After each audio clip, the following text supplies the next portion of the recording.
What I'm going to do today is I'm going to give a quick overview and a background to Longford itself, and how the context changed and how Longford finds itself in the position that it's in at the moment. Basically what planning and regeneration are doing to resolve these issues. And then we're going to look at some small scale actions that arise out of that macro planning process, and then focus on the UrbSecurity project and its relationship to what we're doing in Longford. So where are we? You can see there on the right a map of Ireland, and Longford is pretty much smack bang in the middle of it. The main economic activity in Ireland is on the East Coast in Dublin. So an awful lot of the infrastructure that goes from the east to west is located in Longford. And while Longford is an inland county, and now this is the administrative area of the local authority, not the urban area. While it's an inland county, you can see that it's pretty much surrounded by water. And that will be reflected in the video that you saw earlier on while the Cathaoirleach was speaking. So that's kind of important from a number of ways. If you look on the left-hand side of the county, you can see that the River Shannon runs down for the entirety of its border. And this is important. I suppose the border that's in the northeast of the country would be very famous internationally, and people would know a lot about it. But historically, the border from east to west that's formed by the River Shannon is important in the development of the urban areas in Longford town. So Longford town would have been seen as a fortress on that border between east and west. And it became very important in terms of the evolution of the urban area.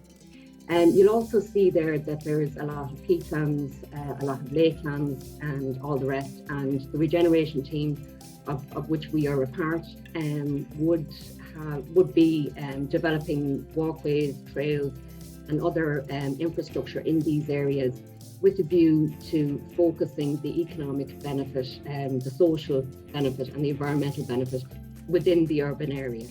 So that just gives a bit of context as to where the town is and what we're trying to do. So again, as I was saying, Longford would have been a frontier. It would have been an outpost in history. And this is the castle in Longford town, which was present until the early 70s when it was demolished. So this is located in the northern area of Longford town, and it's beside the barracks. They would have been a British stronghold up until Irish independence, and then would have followed on to be part of the Irish Army installation. So this is the council buildings in Longford town, the Remembrance Gardens in front. This is a bridge that was installed from the council buildings into the Mall area, and it's an important connection that I'll deal with a bit more later. These are the barracks buildings. I don't know if you can see my cursor, but they're located up to in the northwestern corner of the town, and the Irish Army was there up until the early 1990s, and it was an important part of not just the physical structure of the town, but culturally and as an employment, as a place of employment for the people in the town. So Lorraine would have been involved in an URBACT project, military assets as public spaces, and that was focused on this area. And that was really a catalyst for future projects that were to come, that I'll go into in a little bit more detail. And finally then, this is St. Mel's Cathedral. It's very much an emblem of Longford. It was destroyed by fire in 2009 and rebuilt by the community by 2014, which was a fairly significant achievement. The area around St. Mel's Cathedral, its landscaping and a public realm was very much an inspiration for the rest of the public realm developments that are ongoing in Longford. So just a little bit about who we are. The regeneration team, we're a team of 10, headed up by Terry Rooney. We're administration, we're planning, we're engineering, we're technical. We deal with all aspects of regeneration projects, from their project development through to consultation and all the way through to implementation and delivery. We work on a county-wide basis, so the whole local authority area, but today we're going to focus on works that are ongoing in Longford town itself. So just to give a bit of background, the town, as well as being a barracks town, had a historical market function, and it had a very large functional area and a high rate of service provision for the size of the town. It also had a very strong entertainment and retail sector all through the week. But when the downturn came, a lot of this was lost, including key employment areas that lost particular cohorts of the population in the town centre. And following the downturn, as things started to recover, Longford lost a lot of this activity to other towns in the region. So we're kind of playing catch up in that regard. And because of this, there's a high rate of dereliction and vacancy in the urban core. People have tended to move out from the core area, so there's a lack of residential occupancy. And a lot of people come into the town to work, but they live elsewhere. And the effects of this have been the loss of the nighttime economy and the security and activity that this provides. The core is dominated by vehicles, and so there's a lack of passive security. There's not a lot of people walking, cycling at street level, at least not as much as there once was. And so this has led to things like littering and antisocial behaviour, a poorly presented public realm, and this has turned into a cycle of decline and resulted in a lack of inward investment over the last number of years. So what has been done to try and resolve this? So there's two approaches that I'm kind of going to look at today. The macro approach, which looks at the legal planning framework, and the micro approach, what kind of fell out of that, what projects came out of that, and what individual actions. So the first focus was strategic planning, and all these actions have been carried out in collaboration with other bodies, including the URBAC local group. So this is the legal framework plan for Longford urban area, and you can see there that there's 8 strategic sites that were designated for development, and it was these are important areas that it was felt, if were developed, would act as catalysts for the rest of the central urban area. So the concepts behind the development of these areas are to promote sustainable mobility, connectivity and activity. So that is primarily of pedestrians and cyclists, so that you're getting activity at street level. And to promote and enhance biodiversity and climate action as part of development. And to layer projects so that projects aren't carried out in isolation, that there's basically a stepping stone and a layering approach that consolidates resources and infrastructure. And to develop an appropriate use mix in the centre of the urban area that promotes this sustainable mobility, and to reduce vacancy and increase the residential use. So these are some of the projects that are ongoing at the moment in relation to the urban area. So the purple dotted line that comes in from the left-hand side, these are cycle and walkways that are joining up from the areas that you saw earlier, the lakelands, the peatlands, and all the rest. And again, as we were saying, the focus of the tourism economy from these areas is focused on Longford town. So these walkways and cycleways come in from the south of the town. They come in through regeneration plan areas that are outlined in purple, and they form the projects which are composed of public realm improvements, refurbishment of buildings, improvements in connectivity along waterways.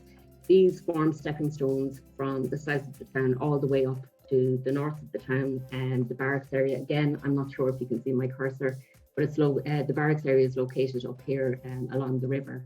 So these stepping stones of projects come up as far as the river, and then there's other projects that take the connectivity in an east-west direction along the riverside with that as a focus. So another thing about the projects is that you can probably see that they align, they pretty much align directly with the legal planning framework that was adopted in 2016. And that's probably another thing to note, in that in order for these projects to go ahead, there's a 5 or 6 year planning process that has to be undergone. So it's very hard to be reactive with larger projects. So that's why we're going to focus on individual actions in the next section. So the concepts behind this agglomeration of different projects is to utilise the mall area. So that would be there's a very large parkland area to the northeast of Longford town that's very well used, and it's a very popular attraction. So to use this asset that we have as a central connection within the core area, using the river as a spine, so that that connects major residential areas, major civic places, major educational facilities with each other, but in a pedestrian and cycle way. So again, the concept of stepping stones from north to south and east to west, improving the public realm for the pedestrian and cyclists to increase footfall and security, and promote consolidating uses at strategic points. So these are examples of some of the individual actions that would have been carried out over the last number of years to improve security and perception of the town centre. So here we have just a normal housing area, and this is an example of where connectivity, particularly in cars, was an issue and had to be addressed. So this is where we actually had to cut off accessibility in order to improve security. Then here's an example of improvements in the public realm. This is the area directly across from the local authority prior to works being installed, and this is what that same area looks like now. And as well, this is important in providing connectivity from the major civic space within the town up towards the shopping centre, which would be a major centre of activity in the city. So this is looking at it from another angle. This would be the area in front of the council, and this would be it as improved. So another aspect that the local authority have looked at is how to reduce antisocial behaviour at particular times throughout the year. So Halloween night would be it would be a particular flashpoint where certain cohorts would be prone to antisocial behaviour.